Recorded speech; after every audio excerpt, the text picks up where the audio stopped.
Tao Yaoyi asked. Since the demon bird is searching for Zhang Guanjia, have you tried getting them to meet? Xiang Zheng sighed deeply. We didn't need to arrange a meeting between the demon bird and Zhang Guanjia.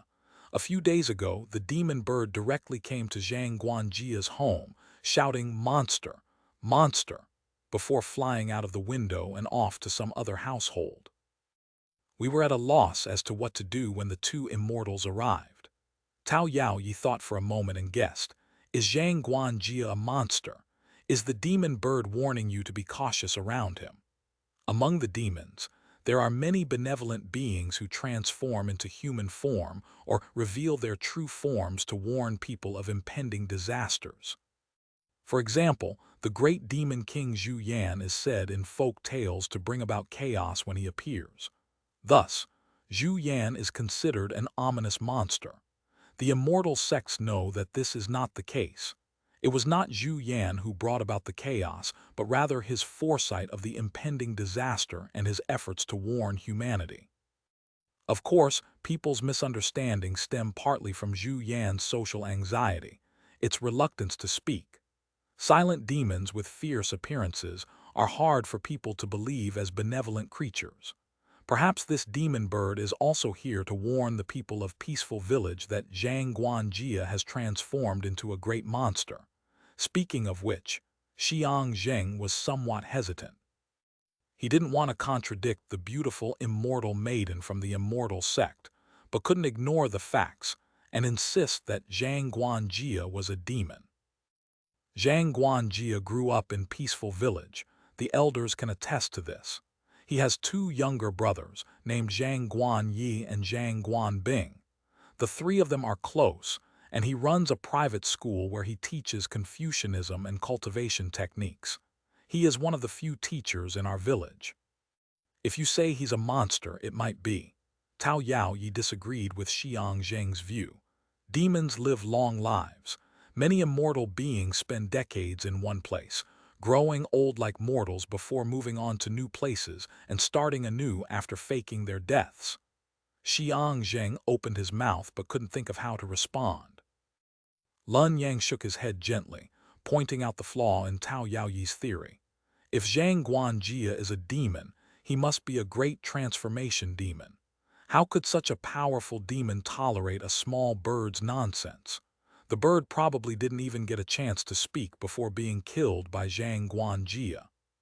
Tao Yaoyi did not argue. Lun Yang was indeed correct. Lun Yang stood up. Still, we should meet with him. Xiang Zheng hurriedly led the way. Please follow me, immortals. On their way, Lun Yang pointed out Xiang Zheng's mistake in addressing them. We are all cultivators aiming for immortality. Even though my partner and I are only at the foundation establishment stage, those closest to achieving it, true monarchs and transcendent elders, are not entitled to be called immortals. You can call us Taoists, Lun Yang said. Xiang Zheng smiled awkwardly but did not treat them as ordinary foundation establishment cultivators. Only 1 in 10 could advance from that stage to the golden core phase, making them ordinary cultivators. But Taoist sect disciples were definitely destined for the golden core and beyond. Their future achievements were unimaginable to him. Isn't it true that no one becomes an immortal? The tales of immortals are just rumors. Lun Yang smiled but said nothing more. Soon, they arrived at Zhang Guanjia's residence. Old Zhang, someone is here, open the door, Tao Yaoyi called out. The wooden door creaked open, and a wooden-faced Zhang Guanjia stood behind it. I'll introduce you too. These are Taoist sect disciples who came to help us get rid of the demon bird. Hearing Taoist sect, Zhang Guanjia's expression changed. He said with resignation, I'm not a monster. You can't believe everything the demon bird says. It also called me, sir, come play.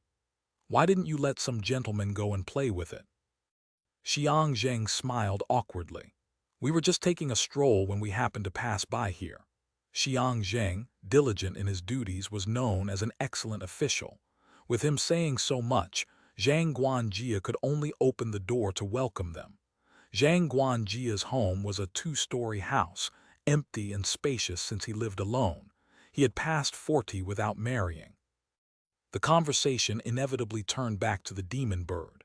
Zhang Guanjia said irritably, "I've never seen that demon bird. Who knows why it calls me by name? I've never left Peaceful Village in my life. The farthest I've gone is Curved River Prefecture. How could I have met a demon bird? Every day, students ask me if I'm a monster and are afraid of being eaten. They do their homework on time out of fear. Even neighbors come to me, saying they have an enemy at the Foundation establishment stage in Curved River Prefecture. Can I secretly take care of them? The price is negotiable." Zhang Guanjia spoke with such fury that he wished he could fight the demon bird and clear his name. As a mere mortal, just one word from the demon bird would make him a demon. It was utterly unfair. After chatting for 2 hours about the demon bird's impact on his life, they still hadn't gained much useful information. They only heard Zhang Guanjia complain endlessly. Fortunately, Lun Yang and Tao Yao Yi quickly pledged to rid the village of the demon bird and restore justice to Zhang Guanjia.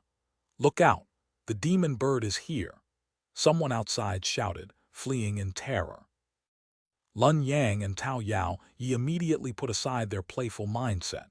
They took up their talismans and left the courtyard to confront the demon bird. "Be careful, Taoists."